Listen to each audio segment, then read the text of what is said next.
નમસ્કાર મારા વાલા ગુજરાતી મિત્રો. અલગ ધણી લોક સાહિત્ય ચેનલમાં અર્જુન ડાભી આપનું સ્વાગત કરે છે. તો આજે આપણે જોઈશું જલપુત્ર જાલંધર, સતી વૃંદા અને તુલસી શ્યામનો ઇતિહાસ. તો આ ઇતિહાસ જાણવા માટે આપણે પહેલાં તો દેવાદિદેવ રાજા ઇન્દ્રથી આની શરૂઆત થાય છે કે ઇન્દ્રને જ્યારે સર્વ દેવોએ મળીને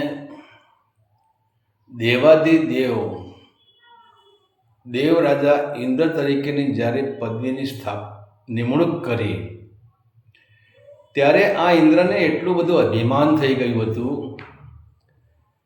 કે આ જગતમાં, આ અસ્તિત્વમાં મારા જેટલો બળિયો કોઈ નથી, મારા જેટલો શક્તિશાળી કોઈ નથી.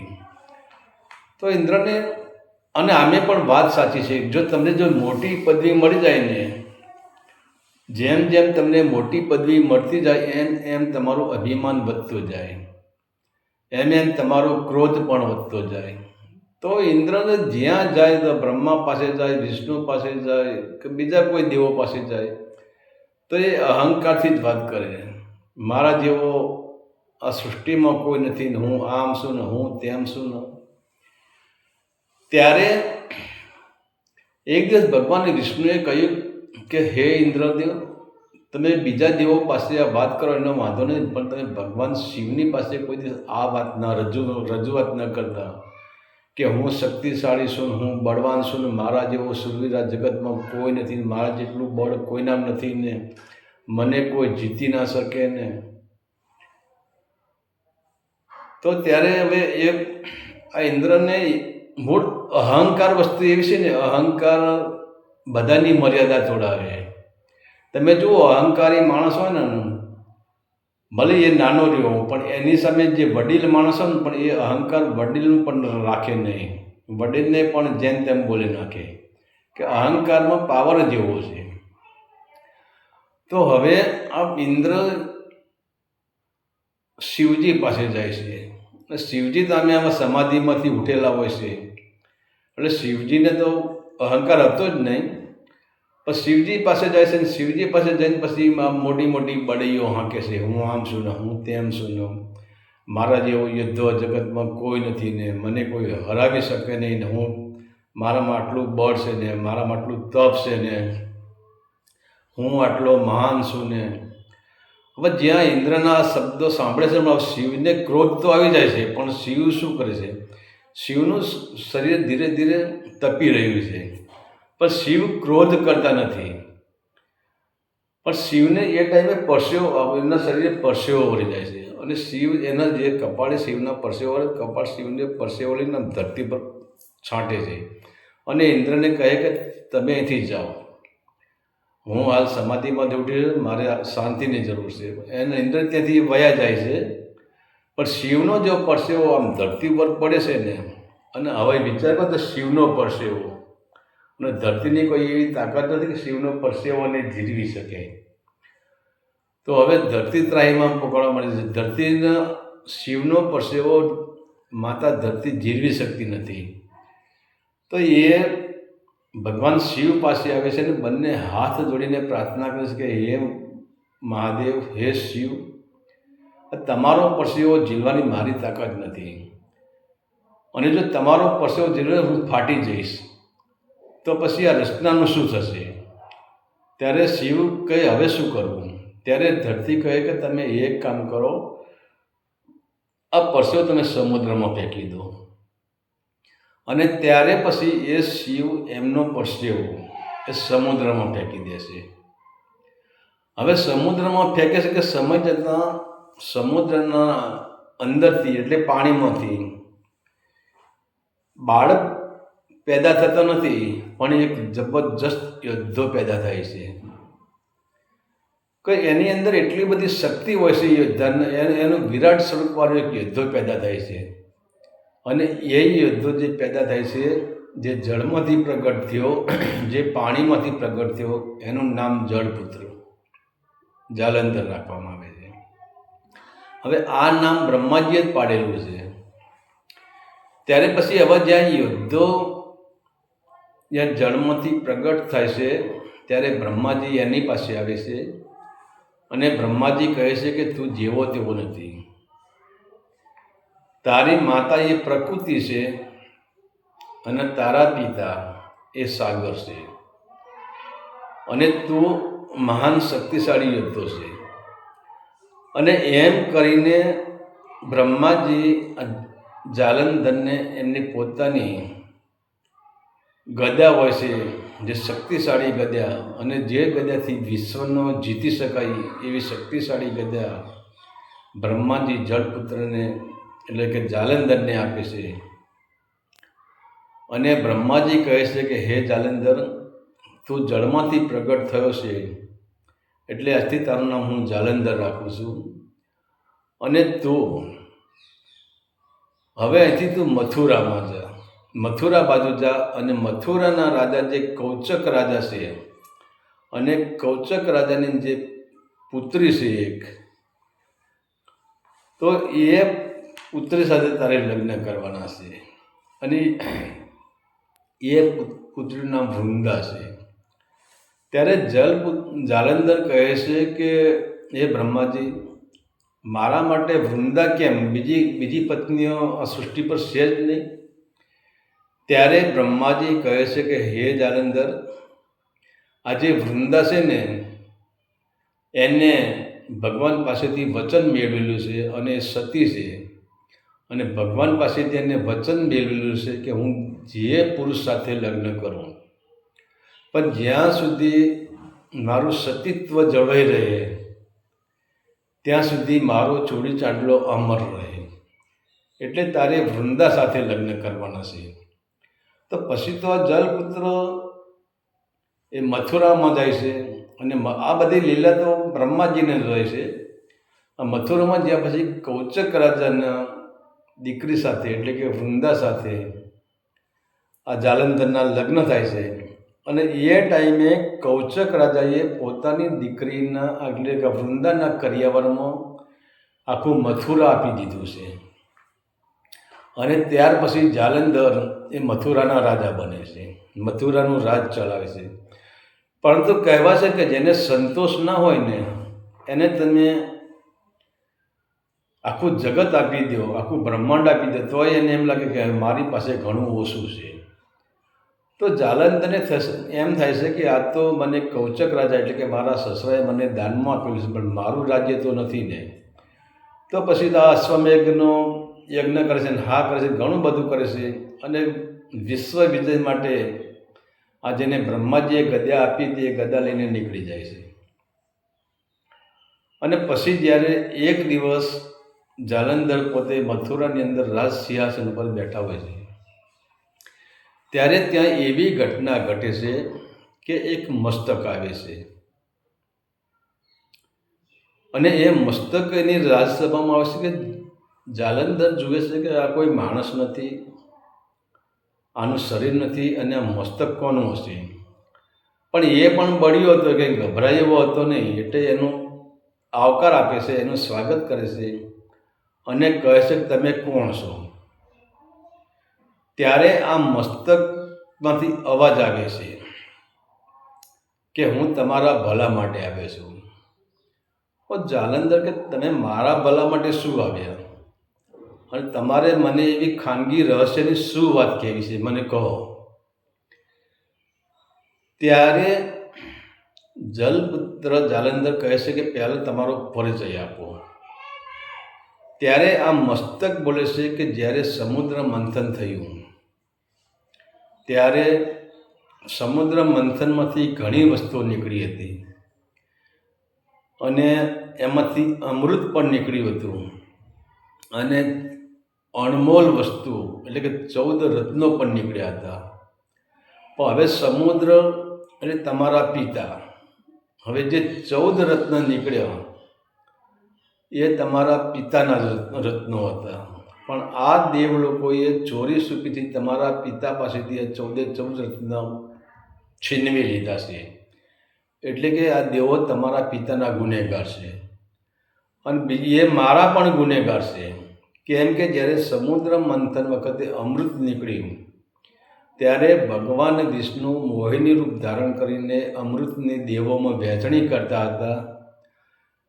ત્યારે હું ભગવાનનું રૂપ લઈને, દેવોનું રૂપ લઈને સૂર્યના અને ચંદ્રના વચ્ચે બેસી ગયો અને મારું નામ ધૂમ હતું. ભાઈ, ભગવાન વિષ્ણુએ મને અમૃત તો આપ્યું, હું એને પી પણ ગયો, પણ જ્યાં અમૃત મારા કંઠમાંથી નીચે હજુ ઉતર્યું જ નથી ત્યાં ભગવાન વિષ્ણુને ખબર પડી ગઈ કે આ કોઈ દેવ નથી, આ દાનવ છે. એટલે એમના સુદર્શન ચક્રથી મારું ગળું કાપી નાખ્યું. તો મારું ધડ અને મસ્તક અલગ પડી ગયું. તો મારું જે ધડ છે એનું નામ ધૂમ છે અને મારું જે મસ્તક છે એનું નામ કેતુ છે. એટલે કે હું ધૂમકેતુથી પ્રખ્યાત છું. તો એ પણ મારા પણ ગુનેગાર છે અને તમારા પણ ગુનેગાર છે. તો હવે તમારે ધૂમકેતુ જાલંધરને કહે છે કે તમારી ફરજમાં નથી આવતું કે તમારા પિતાના અણમોલ 14 રત્નો આ દેવો લઈ ગયા છે, તો એ તમારા પિતાને તમે ન્યાય અપાવો. ત્યારે પછી જલંધર આ દેવો ઇન્દ્ર ઉપર ચડાઈ કરે છે અને પછી તો બધા દેવો ભાગે છે. કે દેવોને ખબર હતી કે જ્યાં સુધી એની પત્ની એટલે કે વૃંદા એનું સતીત્વ હતું ત્યાં સુધી આને કોઈ જ કંઈ કરી શકે એવું હતું નહીં. જ્યાં જલપુત્ર સ્વર્ગમાં આવે છે, ઇન્દ્ર પાસે ખબર પડી કે જલપુત્ર આવ્યો છે અહીંયા, જાલંધર આવ્યો છે અહીંયા, તો યુદ્ધ કર્યા પહેલાં દેવો દરેક ખવની જગ્યા છોડીને ભાગી જાય છે અને પર્વતોની કંધરાઓમાં એ બધા સંતાઈ જાય છે. જ્યારે જલપુત્ર પાછો આવે છે ત્યારે આ બધા જ દેવો ભગવાન શિવ પાસે આવે છે અને ભગવાન શિવ પાસે આવીને માગણી કરે છે કે હે ભોલેનાથ, હે શિવ, હવે તમે જ આનો કંઈક રસ્તો કાઢો. તમે જ હવે ઇન્દ્રાસનને સ્વર્ગ અને વૈકુંઠ જો બચાવો તમે જ બચાવી શકશો, કેમ કે બાકી બીજા કોઈથી બચી શકે એવું નથી. ત્યારે ભગવાન શિવ કહે છે કે તમે ચિંતા કરશો નહીં. ભગવાન શિવ કહે છે કે એનું નામ છે જલપુત્ર, એટલે નામ એનો નાસ્તો નક્કી જ છે, પણ આને સીધો મારી શકાય એવો નથી અને એ પણ મારાથી, મારા પરસેવાથી ઉત્પન્ન થયેલો છે. ત્યારે ઇન્દ્ર કહે છે કે પ્રભુ કંઈક કરો. ત્યારે ભગવાન શિવ ક્રોધમાં આવી જાય છે અને ઇન્દ્રને કહે છે કે ઇન્દ્ર, જે આનો જન્મ થયો ને એ તમારા લીધે જ જન્મ થયો છે અને તમારા કરેલા જ આજે તમે ભોગવી રહ્યા છો.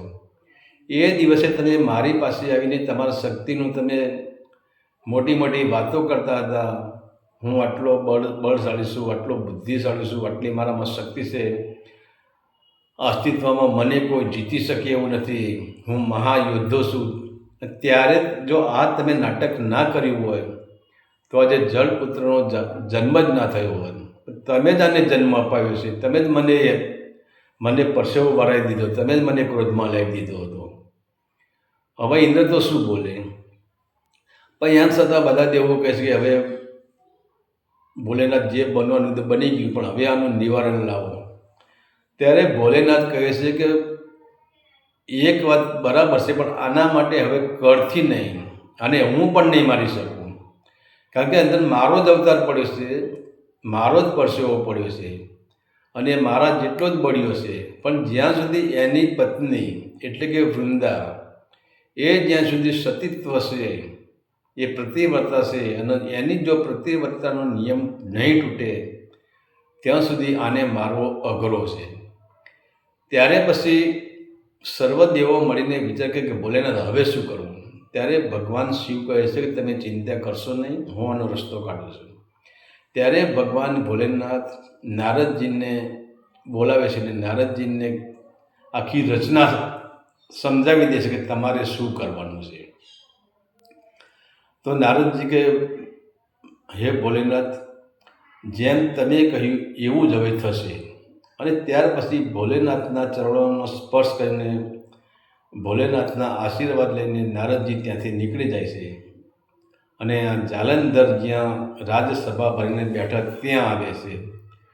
પણ હવે નારદજીને તો તમે જુઓ, એ દેવોના લોકમાં જાય, દાનવોના લોકમાં જાય, કે વૈકુંઠમાં જાય, કે સ્વર્ગમાં જાય, કે કૈલાસ ઉપર જાય, દરેક જગ્યાએ નારદજીનું સ્વાગત થતું હતું. કે નારદજી દાનવોને પણ પ્રિય હતા અને દેવોને પણ પ્રિય હતા. ત્યાં પછી જાલંધર જે નારદજીને આવીને જુએ છે તો પોતે ગાદી પરથી ઊભો થઈ જાય છે અને નારદજીનું સ્વાગત કરે છે, નારદજીને નમસ્કાર કરે છે અને નારદજી એને આશીર્વાદ આપે છે. ત્યારે નારદજી કહે છે કે જાલંધર, તે તો બધે ચારે બાજુ નજર કરે છે એના મહેલ બાજુ. તે લંકા કરતાં પણ તે વધારે શોભે એવો તે મહેલ બનાવ્યો, તે આમ કર્યું, તે આમ કર્યું, બધું નારદજી બધા વખાણ કરવા માંડે છે. પણ છેલ્લે નારદજી કહે છે કે આ બધું તો ઠીક છે, પણ એટલે જાલંધર કહે છે કે નારદજી પણ એટલે શું? પણ નારદજી કહે રવા દે ને, હવે એ વાત છોડ ને, મારે તને પૂરી વાત નથી બધી, એક વસ્તુ ખૂટે છે. પણ જાલંધર કહે, નારદજી બોલો, કઈ વસ્તુ મારામાં ખૂટે છે, કઈ વસ્તુ રાજ્યમાં ખૂટે છે? હવે નારદજી તો સીધા સીધા ના કહી શકે, એને તો થોડો જેટલો માણસ ઉપરથી પડે એટલું એને વધારે વાગે. એક માણસ ચાલતો પડી જાય તો એને ઓછું વાગે, અને એક માણસ દોડતો પડી જાય તો એને વધારે વાગે. એક માણસ નીચેથી પડે એને ઓછું વાગે, અને એક માણસ જો ઝાડની ટોચમાંથી પડે એના હાથ પગ તૂટી જાય. તો હવે નારદજી આના વખાણ કરે છે કે આને ઊંચો ચડાવવો છે અને પછી વાત કરવી છે. ત્યારે જલપુત્ર કહે છે કે નારદજી બોલો, તમે પણ શનિ મારા રાજમાં કઈ ખામી છે બોલો તમે, અને મારામાં એટલી તાકાત છે, તમે જે કહેશો એ હું મારા રાજમાં પૂરું કરી દઈશ. ત્યારે નારદજી કહે છે કે જલપુત્ર, તને કહી દઉં કે હા, આ તારી પત્ની વૃંદા, એ જેટલું તારું રાજ છે એ પ્રમાણે તને શોભાય એવી નથી. તો પછી જલપુત્ર કહે છે કે વૃંદાથી પણ સુંદર સ્ત્રી આ જગતમાં કઈ હોઈ શકે? હવે અહીંયા તો ભોળેનાથનું નારદજીને બધી વાત સમજાઈ દીધેલી હતી. ત્યારે નારદજી કહે છે કે જાલંધર, એક કામ કર, જો તારા રાજ્યમાં શોભાવી સ્ત્રી હોય તો આ જગતમાં એક જ સ્ત્રી છે, એના સિવાય આ જગતમાં બીજી કોઈ સ્ત્રી જ નથી. પણ જાલંધર કહે, કઈ સ્ત્રી છે મને તમે કહો તો ખરા. ત્યારે નારદજી કહે છે કે શિવજીની પાર્વતી. અને આમે શિવજી કે ભસ્મ લગાવીને સ્મશાનમાં પડે રહેશે. અને જો તો ખરા, તું પાર્વતીનું રૂપ તો જો, એ કાગડાના કોટે હીરો બાંધ્યો હોય એવું મને તો લાગે છે. પણ જો પાર્વતી તારા રાજ્યમાં આવી જાય, તારી પટરાણી થઈ જાય, તો તારા રાજ્યમાં બધું સરખું થઈ જાય. અને જલપુત્રને અંદર લાગી આવ્યું કે ના, હવે ગમે તે થાય, હવે મારે પાર્વતી સાથે લગ્ન કરવા છે અને પાર્વતીને પટરાણી બનાવી છે. આના મનમાં નારદજીએ એક ભૂસું ગાળી દીધું અને આના મનમાં પાર્વતીનો મોહ ઉત્પન્ન કરાવી દીધો. કારણ કે નારદજીએ પાર્વતીના બહુ જ વખાણ કર્યા છે, અને વખાણમાં જેમ જેમ નારદજી પાર્વતીના વખાણ કરતા ગયા, એમ એમ આ જલપુત્રના અંદર, જાલંધરના અંદર પાર્વતીનો મોહ ઉભરાતો ગયો. તો જલપુત્ર જાલંધરે નક્કી કર્યું, ગમે તે સંજોગ થાય પણ પાર્વતીને તો અહીંયા લાવવા જ છે, મારી પટરાણી બનાવી છે, નક્કી કર્યું. ને તો હવે અહીંયાથી તો નારદજી વિદાય લઈ લીધી. સવારે જલપુત્રએ શિવજી ઉપર હુમલો કરવાની તૈયારી કરી. ત્યારે વૃંદાએ કહ્યું કે તમે શું કરો છો? ત્યારે કહ્યું કે મારે શિવજી સાથે યુદ્ધ કરવાનું છે. તો વૃંદા કે તમારું કંઈ મગજ તો નથી નહીં, તમે વિચારતો કે તમે કોની સામે યુદ્ધ કરવા જાઓ છો? પણ એ કે મારે જોવાનું નહીં, મારે તો યુદ્ધ કરવું છે ને મારે પાર્વતીને હિલાવવાની છે. પણ વૃંદા ઘણું સમજાવે છે, પણ અહીંયા નારદજીએ જલપુત્રના અંદર એવું પાર્વતીનું વર્ણન કર્યું હતું કે પાર્વતી જલપુત્રના લોહીમાં રમી રહી હતી. એને એમ થયું ક્યારે જવું ને ક્યારે યુદ્ધ કરવું ને ક્યારે શિવજીને હરાવું ને પાર્વતીને અહીં લઈ દઉં. તો વૃંદા ઘણું સમજાવે છે પણ જાલંધર માનતો નથી. ત્યારે વૃંદાને નક્કી થયું કે અહીંયા હવે કંઈ અણબનાવ કંઈ ખોટું બનવાની તૈયારીમાં છે. પણ વૃંદાને પોતાના સતીત્વ પર વિશ્વાસ હતો કે જ્યાં સુધી મારું સતીત્વ છે ત્યાં સુધી જલપુત્રને એટલે કે જાલંધરને કોઈ હરાવી તો નહીં શકે, એટલો એને વિશ્વાસ હતો. પણ એટલે આ વૃંદાએ જલપુત્રને એટલે જાલંધરને કહ્યું કે તમે શિવ સાથે યુદ્ધ કરવા જાઓ, પણ અહીંયા સમય તમને વધારે લાગશે. તમે એક કામ કરો. તો ત્યારે વૃંદાએ એક ફૂલની માળા બનાવી છે અને એ માળા જાલંધરને પહેરાવી છે અને કહ્યું કે તમે યુદ્ધમાં જાઓ, પણ જો આ માળા સામે તમારે ધ્યાન રાખવાનું, આ માળા કર્મી જાય તો સમજી લો કે મારા પર કોઈ વિઘ્ન આવી ગયું છે.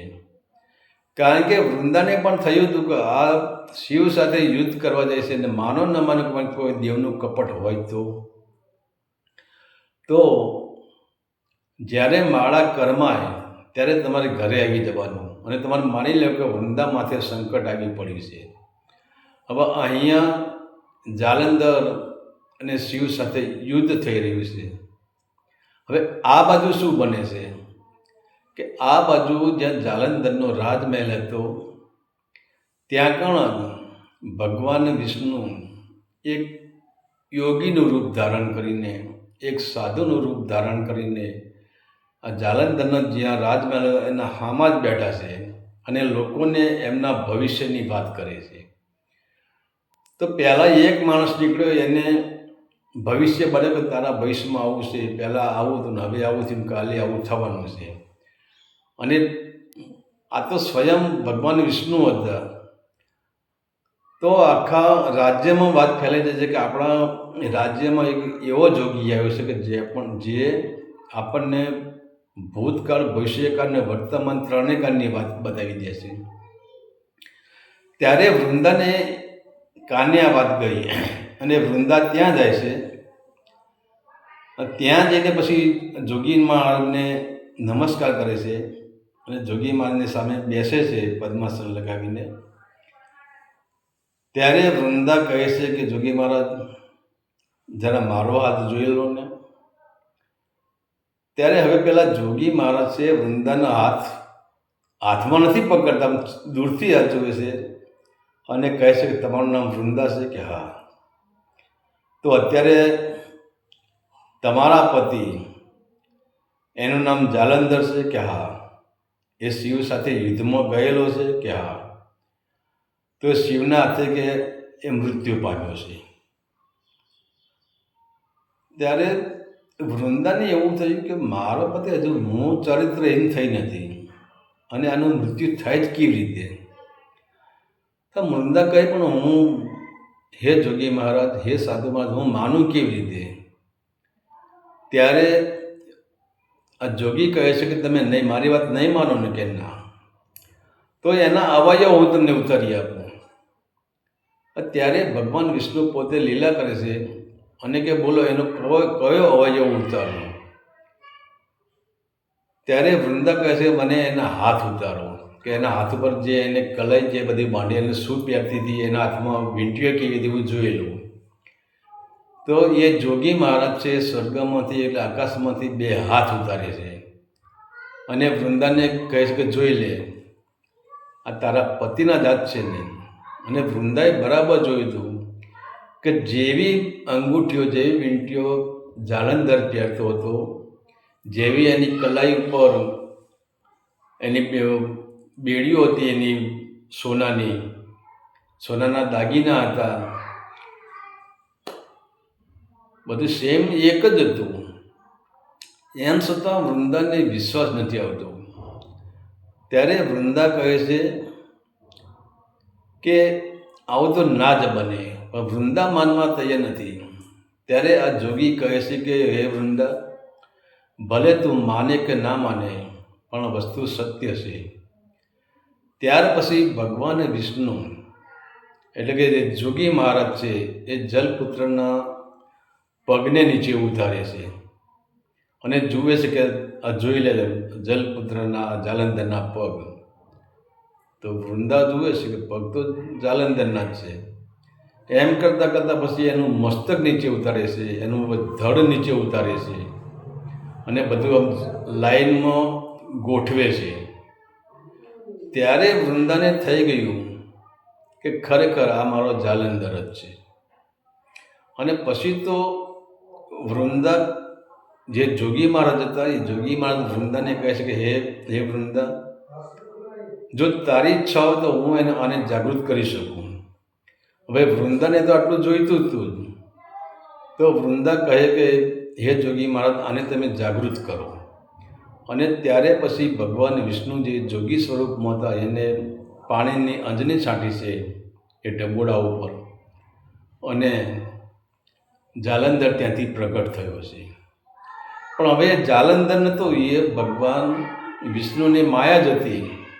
અને એ જે પ્રગટ થયું એ જાલંધર પ્રગટ થયું નહીં, પણ જાલંધરના રૂપમાં ભગવાન વિષ્ણુ ત્યાં પ્રગટ થઈ ગયા છે. અને પછી જાલંધરને જ્યાં ઊભો થાય છે ત્યાં વૃંદાને જાલંધર ભેટી પડે છે. અને પછી એમના બંગલામાં જાય છે, એમના રાજમહેલમાં જાય છે. અને ત્યાં પછી તો જે કાર્ય બનવાનું હતું તે ભગવાન વિષ્ણુ વચ્ચે અને વૃંદા વચ્ચે જે કાર્ય બન્યું એ કાર્ય બની જાય છે. અને વૃંદાનું સતીત્વ તૂટે છે. અહીં જ્યાં વૃંદાનું સતીત્વ તૂટે છે અને ત્યારે જ જાલંધરની માળા કરમાઈ ગઈ છે. જાલંધરને નક્કી થયું કે માનો ન માનો પણ વૃંદામાંથી કંઈક તકલીફ આવીને પડી. ત્યાંથી પછી જાલંધર ભાગે છે. તો આગળ જાલંધર ભાગે છે અને પાછળ શિવ ત્રિશૂળ લઈને આવે છે. પછી તો શિવને ખબર પડી ગઈ કે આની માળા કરમાઈ ગઈ છે, એટલે કે નક્કી વિષ્ણુ ભગવાને એનું કામ પૂરું કરી નાખ્યું છે. તો આગળ જાલંધર આવે છે અને પાછળ શિવ આવે છે. પણ જાલંધર જ્યાં પોતાના રાજમહેલમાં દાખલ થાય છે અને જુએ છે તો અંદરથી બીજો જાલંધર નીકળે છે. અને ત્યાં જ જાલંધર વૃંદાને કહેવા જાય છે કે આ કોણ છે. એમ કહેતા કહેતા તો ભગવાન શિવ આવી જાય છે અને જાલંધરને ત્રિશૂળ મારીને ત્યાં જાલંધરનો વધ કરી નાખે છે. ત્યારે પછી સતી વૃંદાએ રડવા લાગે છે અને કહે છે કે હે દેવો, હવે આ તમે શું કર્યું? ત્યારે ભગવાન વિષ્ણુ કહે છે કે હે વૃંદા, અતિશય જો પાપનો ઘડો ભરાય એટલે કંઈક કરવું પડે. જાલંધરે લક્ષ્મણ રેખા અંડોળી દીધી હતી, એને ન કરવાના કૃત્ય કર્યા હતા. અને ત્યારે ભગવાન વિષ્ણુ કહે છે કે હે વૃંદા, તું વિચાર તો કર કે જેનાથી એનો જન્મ થયો છે, શિવનાથી એનો જન્મ થયો તો એ શિવ સાથે યુદ્ધ કરવા તૈયાર થઈ ગયો. હવે પાર્વતી એ જાલંધરની મા છે, કે પાર્વતી એ જ પ્રકૃતિ છે. તો મા સાથે દીકરો જો મા સાથે આવો ખરાબ વ્યભિચાર કરવાનો ઈચ્છા રાખે તો પછી એને મારી નાખવો જ પડે. ત્યારે પછી વૃંદા શાંત થાય છે, પણ એ કહે છે એ ભગવાન હવે મારું શું? હવે મારો તો પતિ મરી ગયો અને મને પતિ રૂપમાં તમે મળ્યા. તો મારું તો સત્ય હતું, હું સત્ય હતું, મારું સતીત્વ હવે તૂટી ગયું છે, કારણ કે હું તમારા સાથે કામ વાસનામાં ઉતરી. અને હવે મારું શું થશે? ત્યારે ભગવાન વિષ્ણુ કહે છે કે હે વૃંદા, તું ચિંતા કરીશ ના. પહેલાં નામ તારું લખાશે અને આજથી આપણે તુલસી શ્યામ તરીકે પૂજાશું. તો પહેલાં તુલસીનું નામ બોલાશે અને પાછળથી મારું નામ પૂજાશે. અને જ્યાં સુધી હું તને મારા અનાજમાં નહીં લઉં ને, હું તારો સાથ કાયમ માટે આપીશ, તું મારા ભાણામાં ચોક્કસ હોઈશ.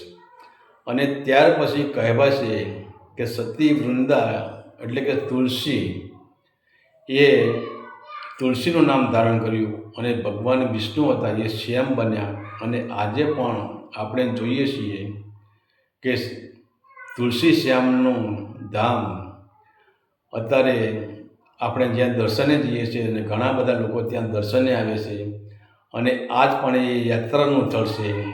આ હતો જલપુત્ર જાલેન્દ્ર અને વૃંદાનો અને તુલસીશ્યામનો ઇતિહાસ.